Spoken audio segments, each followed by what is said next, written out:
안녕하세요. 노트기어 김정민입니다. 이번 시간에 소개해드릴 제품은 HP의 올인원 PC 프로1 400 G4라는 모델입니다. 저희가 노트기어와 오토기어를 같이 운영을 하고 있는데요. 오토기어는 자동차 시승 채널이기 때문에 영상 편집을 해야 될 일이 많습니다. 최근에 노트기어도 리뷰를 이제 영상 리뷰로 다 전환을 했기 때문에 한 달에 한 40개 이상의 영상을 제작을 해야 됩니다. 그래서 사무실에서 작업용 PC가 많이 필요합니다. 이번에 올인원 PC가 또 한 대 필요해서 이 제품을 저희가 구입을 했는데, 올인원 PC의 특징은 뭐냐면 모니터와 PC가 일체형으로 구성이 되어 있기 때문에 겉모습만 봐서는 모니터 같아요. 일반 모니터 같아서 PC에 표가 나진 않습니다. 이것도 보면은 얇은 판으로 되어 있고요. 이렇게 돌려보시면 뒤에 짜자잔 하고 PC를 이렇게 딱 탑재를 하고 있습니다. 여기가 이제 핵심 PC 부분이고요. 요거가 이제 광학 드라이브가 탑재되는 부분입니다. 그러니까 앞에서 보면은 이게 영락 없는 모니터예요. 뒤에서 봐서 그것도 눈썰미 있는 사람이 봐야 알지, 없는 사람이 보면은 그냥 모니터인가? 근데 좀 두꺼운 모니터네? 이렇게 보실 수 있어요. 자, 올인원 PC를 구입하는 이유가 뭘까요? 사실 올인원 PC가 모니터와 PC가 일체형이 되어 있어서 굉장히 밀도가 높은 PC이긴 합니다만, 노트북 PC와 비교를 하면은 아무래도 밀도가 노트북 PC만큼 높진 않죠. 그리고 휴대성, 이렇게 취급 용이성이 노트북 PC만큼 좋진 않습니다. 데스크탑 PC는 본체, 모니터 다 분리가 되어 있고 또 크기 때문에 데스크톱 PC에 비할 바는 아니지만 또 데스크톱 PC는 저렴해요. 스펙 대비 가성비가 좋습니다. 아무래도 올인원이고 이 안에다가 밀도를 높여서 PC 부품을 다 집어넣고, 그리고 또 일반 대중적인 제품에 비해서는 아직까지 생산량이 많지가 않아서 제작 단가도 높아요. 그래서 가격이 좀 비싼 편인데, 그럼에도 불구하고 올인원 PC를 왜 살까요? 왜 올인원 PC를 관심을 많이 갖고 사람들이 찾을까요? 이유는 이뻐요. 디자인이 이쁩니다. 사실 자동차를 선택을 하시든 PC를 선택을 하든 전자제품을 선택을 하시든 디자인은 상당히 선택에 중요한 요소가 됩니다. 대표적인 게 애플사의 제품 아닙니까? 애플 아이폰이라든지 애플 워치, 또 아이맥, 맥북 프로 이런 제품들이 인기가 있는 것도 디자인이 수려하고 고급스럽기 때문이죠. 일단 올인원 제품들은 모니터와 본체가 일체화되어 있기 때문에 이렇게 딱 설치해 놓고 보면은 그냥 모니터예요.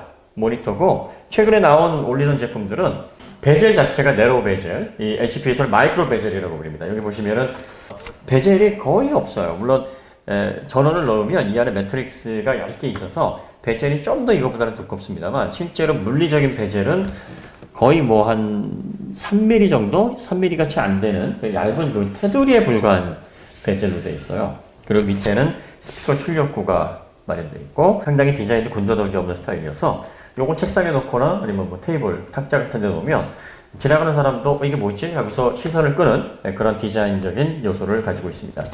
실제로 요즘 노트북 PC 워낙 흔하니까 노트북 PC 보면서 나 저거 갖고 싶은데 이런 분들 별로 없고요. 데스크톱 PC 말할 것도 없죠. 엄청난 스펙의 게이밍 PC라면 또 모르지만, 그러나 일체형 PC 같은 경우에는 이게 일반적인 모니터가 아니라 일체형 PC다라는 사실을 알게 되면 이걸 보는 대부분의 소비자들은 와, 이게 PC야? 근데 갖고 싶다. 이거 얼마야? 꼭 이렇게 물어보시는 분들이 많습니다. 그러니까 일체형 PC가 주는 매력이 있어요. 심플하고 고급스러운 디자인이 적용되다 보니까 인테리어 효과를 누릴 수가 있어요. 그러니까 PC뿐만이 아니라 책상에 놓았을 때나 테이블에 놓았을 때 사무실이라든지 가정에서의 어떤 포인트 역할을 하는 그런 PC라는 점에서 상당히 소비자들에게 많이 눈길을 끄는 PC로 인식되고 있습니다. 노트북 PC가 또 자꾸 편의성이 있다, 이동하기도 좋다, 물론 당연하죠. 하지만 노트북 PC의 물리적인 단점이 뭐냐면 화면 사이즈가 작다는 거예요. 15.6인치가 평균적이고요. 이동성이 좀 좋으려면 13.3인치 이런 제품도 선택을 해야 되고, 아무리 커봤자 17.3인치 이상 노트북이 지금 현재 나오질 않습니다. 예전에는 19인치 데스크북이라는 게 있었어요. 그러니까 19인치 사이즈의 두꺼운 한 50mm 두께가 되고 무게도 4kg 넘어가는 데스크북. 어차피 이동할 일이 없으니까 그냥 노트북처럼 취급하기 좋고, 노트북이 커봤자 데스크탑만큼 크진 않으니까 노트북 형태의 그냥 데스크북처럼 써라 해서 나온 제품이 있었습니다. HP도 나쁘게 말하면 뻘 제품, 뻘짓한 제품, 좋게 말하면 혁신적인 시도를 했던 제품이 하나 있었는데, 드래곤 시리즈라는 그 데스크북이 하나 있었어요. 이 드래곤 시리즈가 21.5인치 디스플레이를 탑재한 정말 거대한 노트북이었습니다. 저희 노트기어에서도 예전에 리뷰를 했었는데, 그런데 이런 제품들도 보면 이게 말이 노트북이지 거의 뭐 어마무시한 일체형 PC랑 다름없는, 그러면서도 디스플레이는 상대적으로 작았습니다. 근데 올인원 PC 같은 경우에는요, 보통 디스플레이가 가장 작아도 21.5인치부터 시작을 합니다. 지금 이 제품은 23.8인치 디스플레이를 탑재를 하고 있어요. 그리고 큰 제품 같은 경우에는 아까도 이제 MB34처럼 커브도 34인치 디스플레이 탑재한 대형 사이즈의 올인원 PC들도 있습니다. 자, 디스플레이가 크다는 것은 다시 말하면 가독성이 좋다는 거예요. 장시간 편안하게 사용하기가 좋다는 겁니다. 그래서 노트북 오래 쓰시는 분들은 모니터 사셔서 뭐 HDMI나 디스플레이 포트를 연결을 하죠. 사실 뭐 그렇게 되면은 노트북의 편의성이 많이 희석이 되죠. 턴으로 또 모니터랑 연결을 해야 되고, 별도의 키보드하고 마우스도 있어야 되고, 그러다 보면 책상이 뭐 주렁주렁 이렇게 늘어나게 됩니다. 그러니까 어차피 나는 이동할 일이 없어. 뭐 집에서나 사무실에서 붙박이로 PC를 쓰는데, 요즘은 이제 그렇게 쓰더라도 데스크톱보다는 취급하기가 좋은 노트북 PC를 사라, 이렇게 조언하시는 분들이 많은데, 구태여 나는 이동할 일이 없는데 노트북이 좋은 건 알겠는데 디스플레이 사이즈가 너무 작아서 장시간 사용하는데 너무 어렵잖아. 그렇다고 데스크톱을 사기 싫고, 자, 이런 분들에게 일체형 PC가 적합할 수 있습니다. 모니터와 비슷한 형태로 취급하기도 좋고, 책상에다가 이 모니터 한 대만 딱 놓을 공간만 있으면 PC 한 대가 구성이 되고, 그리고 이 제품 같은 경우 23.8인치니까 장시간 사용을 해도 뭐 눈이 피로하다든지 가독성이 떨어지는 그런 구조적인 문제도 피해갈 수 있습니다. 지금 이제 제품 구성을 보시면은요, 이게 암이에요. 요게 암. 예. 그러니까 모니터를 받치는 암이고, 요게 스탠드입니다. 스탠드. 이게 보니까 되게 간단해요. 이렇게 폼에 맞춰가지고 싹 돌리고, 고정되는 부분을 이렇게, 예, 돌려주면 이렇게 해서 스탠드가 간단히 조립이 됩니다. 자, 그런 다음에 올인원 PC를 돌려서요, 여기 보면 이제 요 홈을 맞춰서 넣을 수 있는, 예, 접속 단자가 있어요. 여기를 이렇게 해서 딱 이렇게 밀어넣기만 하면 됩니다. 여러분 설치 끝이에요. 완성이 되고요. 높낮이는 이런 식으로 이렇게 조정이 됩니다. 네. 자, 그 다음에 화면 각도를 이렇게 움직일 수 있고요. 네, 이런 식으로 해서 구성이 됩니다. 네, 여기에 보시면은 보이시나요? 여기에 작은 홈이 있는데, 요게 이제 스탠드를 분리하는 버튼이에요. 요거를 이렇게 눌러가지고 띄면, 네, 스탠드가 바로 이런 식으로 떨어지게 됩니다. 예, 붙이실 때는 이렇게 홈에다가 맞춰서 그냥 밀어넣기만 하면 됩니다. 알루미늄 합금으로 제작이 되어 있어요. 굉장히 고급스럽고 단단하면서 지지력이 좋습니다. 그리고 힌지도 굉장히 힘있게 움직여요. 예, 힘있게 움직이고, 여기 들어갔다 나왔다 하는 요 부분도 상당히 힘있게 움직이기 때문에 흔들리거나 뭐 사용감이 불안하거나 그런 느낌을 주지 않습니다. 네, 이 안쪽에도 보면 메탈 프레임으로 견고하게 본체를 잡을 수 있도록 설계가 되어 있습니다. 네, 여기 보시면 HDMI 2.0 단자, 그다음에 USB 3.1 타입 A 단자가 2개 있고요. 네, 표준 규격의 디스플레이 포트가 있습니다. 기가바이트 이더넷 단자 있고요. 그다음에 이게 이제 전원 입력 단자입니다. 어댑터는 뭐 노트북 어댑터처럼 이렇게 생겼습니다. 이렇게 생겼고요.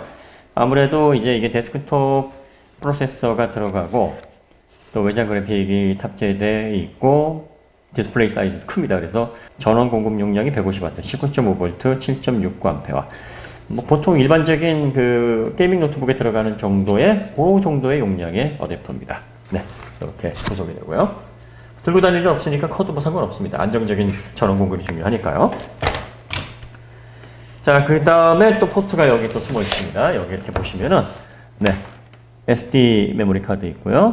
USB Type-C. 아쉽게도 썬더볼트 3.0은 아니고요. 그냥 USB Type-C 단자입니다. 자, 그 다음에 USB 3.1 Type-A 단자 2개가 있고, 헤드셋 단자가 있습니다. 그 다음에 여기가 이제 DVD 슈퍼 멀티 드라이브. 이런 식으로 해서 위쪽으로 세로로 들어갑니다. 네.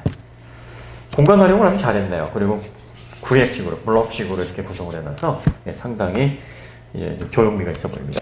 HP 제품 같은 경우에는 비즈니스 라인업에 이제 HP 슈어 컬렉이라든지 HP 슈어 스타트 같은 그 보안 프로그램들을 기본으로 제공을 합니다. HP 슈어 컬렉이라는 것은 이제 웹 검색 시 그 웹 브라우저 탭을 분리를 해서 아예 그냥 바이러스가 외부를 통해 접근하지 못하도록 차단을 하는 거고요. 부팅 시마다 바이러스를 체크하고 만약에 감염된 파일이 있으면 자동으로 복구해주는 애플리케이션이에요.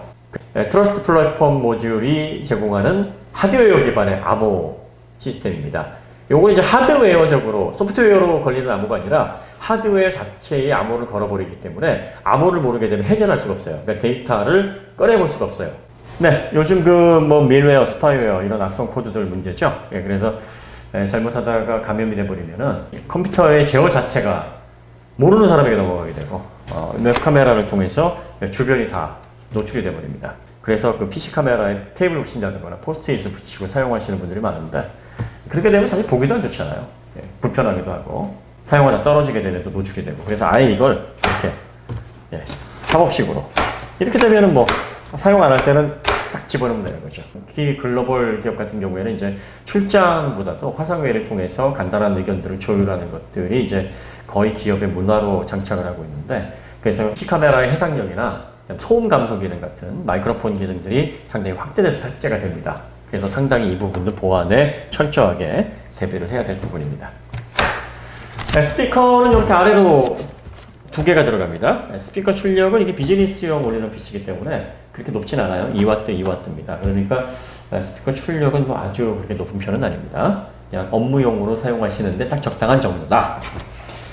어댑터를 연결한 상태에서 요걸 탁 누르면 이제 전원이 켜지면서 PC가 구동이 됩니다. 대충 한번 구조를 보겠습니다. 어떻게 생겼을까요? 간단하게 분해가 되는 구조인 것 같습니다. 네.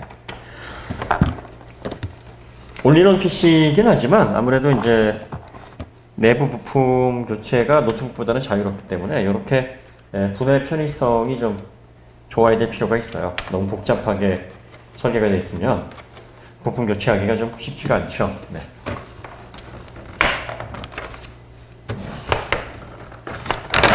네. 예상대로. 네. 그래도 너무 세게 하면 그 물고 있는 홈들이 부러질 수 있으니까 분해 작업은 항상 좀 신중하게 하실 필요가 있습니다. 네. 이렇게 하니까 밑판이 간단히 떨어지네요. 일반 사용자분들께서도 이렇게 뒤 커버를 벗겨내시는 데는 뭐 어려움이 없을 것 같아요. 네. 이렇게 간단하게 메탈 케이스로 네, 겉에는 강화 플라스틱이지만 안쪽은 메탈 프레임으로 강하게 구성이 되어 있습니다. 네, 2.5인치 하드디스크가 여기 들어가고요. 네, SSD 모듈이 들어가네요. M2 규격의 NVMe, PCIe라고 되어 있어요. 여기 이제 NVMe 방식의 SSD입니다. 빠른 SSD죠. 네, M.2를 지원하는 SSD와 달리 네, 최대 3GBps의 속도를 가지고 있는 SSD입니다. 삼성께 들어가 있네요. 삼성 256GB NVMe 방식의 SSD 모듈. 요거를 이제 가로 사이즈가 22mm, 가로 사이즈, 요 인터페이스 부가 22mm, 요 길이가 80mm라 해서 280 모듈이라고 부릅니다. 두 가지 규격이 있어요. 280 모듈이고 240. 요 길이가 40mm 되는 짧은 규격의 SSD 모듈도 있습니다. 브라켓은 결라사로 고정이 되는데 하나로 고정이 되는 것 같아요. 네.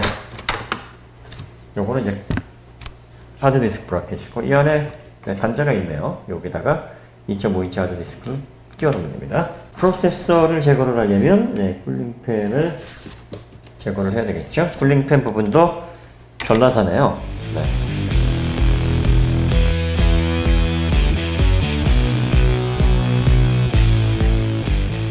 그래픽 칩셋은 요 위에 있는 히트 파이프로 네, 제어가 되고요. 그래픽 칩셋용 히트 파이프, 프로세서용 히트 파이프입니다. 프로세서는 인텔 8세대 i7 8700T 프로세서가 탑재가 되어 있어요. 네. 그리고 그래픽 칩셋은 AMD 라데온 530 칩셋이 탑재가 되어 있습니다. 네, 프로세서 모습은 또 이렇게 되어 있고요. 네.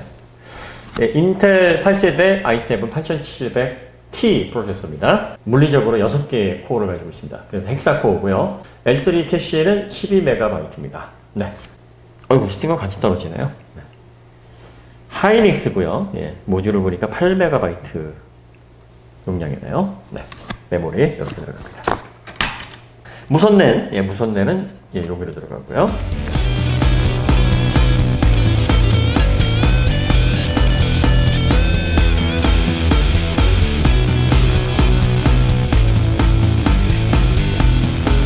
자, 그래서 메인보드가 네, 이렇게 해서 분리가 됐습니다. 네.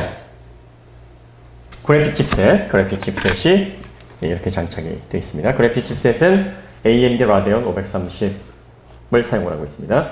네, 그래픽 메모리는 2GB GDDR5 메모리를 탑재를 하고 있고요. 네.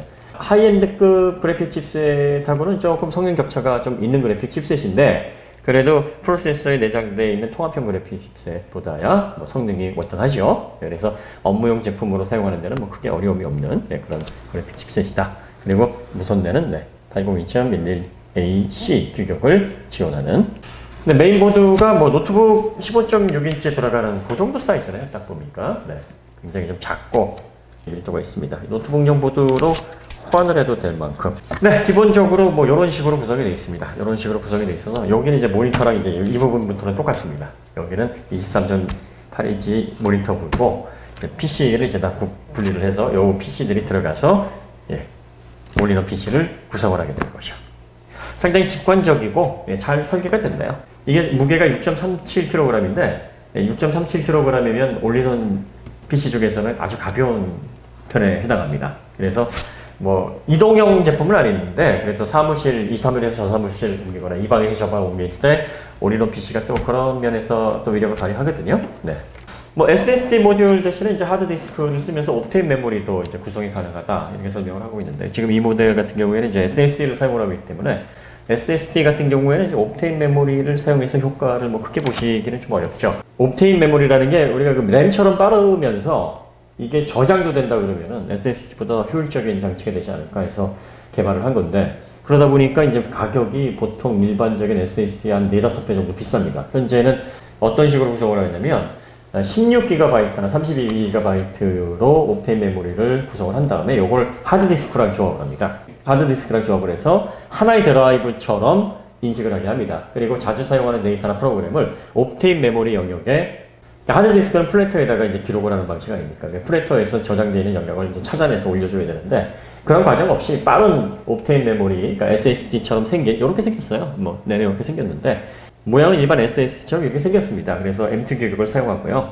하지만 이제 용량을 16GB나 32GB로 좀 작게 저렴하게 아직은 가격이 많이 비싸니까 그런 식으로 구성을 해서 하드디스크랑 조합을 해서 하드디스크에서 자주 쓰는 영역을, 자주 쓰는 데이터나 프로그램을 옵테인 쪽으로 옮겨놔서 바로바로 꺼내 쓸 수 있도록 이렇게 하게 되면 이제 하드디스크 용량이 많이 필요하신 분들은 그런 식으로 구성을 해서 사용을 하게 되면 데이터 용량 대비 비용도 절약할 수 있는 그런 시스템도 구성이 가능하다.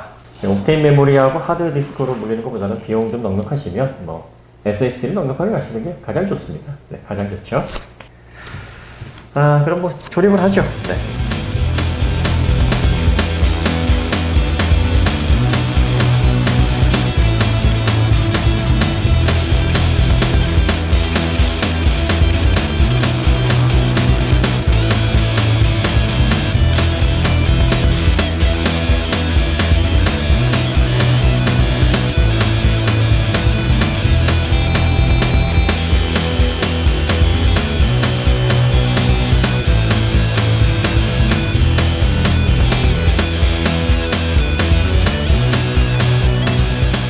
네, 조립을 완료했습니다. 마우스가 제공이 됩니다. 마우스가 제공이 되는데, 네, 이렇게 보시면 기본형 마우스. 마우스는 뭐 평범합니다. 네, 가벼워요. 굉장히 가볍고 손에 쏙 잘 들어옵니다. 네, 그립감 괜찮고요. 그렇게 고급스럽지는 않은데 번들 마우스가 뭐, 요 정도면은 뭐 무리가 없다고 보여지고요. 키보드 같은 경우에도 네, 그냥 USB 접속 방식으로 해서요. 101키 구성에 가볍고 좀 가성비를 높이기 위해서 실용적인 키보드. 멤브레인 방식의 뭐 평범한. 네, 정리를 해보면 HP 올리는 PC 프로 400 G4 업무용으로 사용하시기에 적합한 보안 성능 철저히 갖춰져 있고요. 인텔 8세대 i7 8700T 프로세서 V프로를 지원하는 강력한 보안 성능을 위시로 해서 그리고 HP 슈어 플레이, HP 슈어 스마트, TPM 2.0 하드웨어 보안모듈 다 갖추고 있습니다. 그리고 웹캠이 위아래로 들어가는 그런 방식으로 접속이 되기 때문에 웹캠을 통해서 주변 상황이 염탐이 되지 않도록 이런 식으로 차단할 수 있다는 점. 스탠드 접속은 아까도 말씀드렸듯이 홈에 맞춰서 네, 이런 식으로 끼워 넣기만 하면 됩니다. 네, 그리고 세워서 사용하시면 되는 그런 방식의 간단한 구조입니다. 네, 그럼 이상으로 HP가 새롭게 출시한 올인원 PC 프로원 400 G4의 외형 리뷰와 내부 구조 리뷰를 마치도록 하겠습니다. 네, 다음 시간 더 좋은 콘텐츠로 다시 찾아뵙도록 하겠습니다. 감사합니다.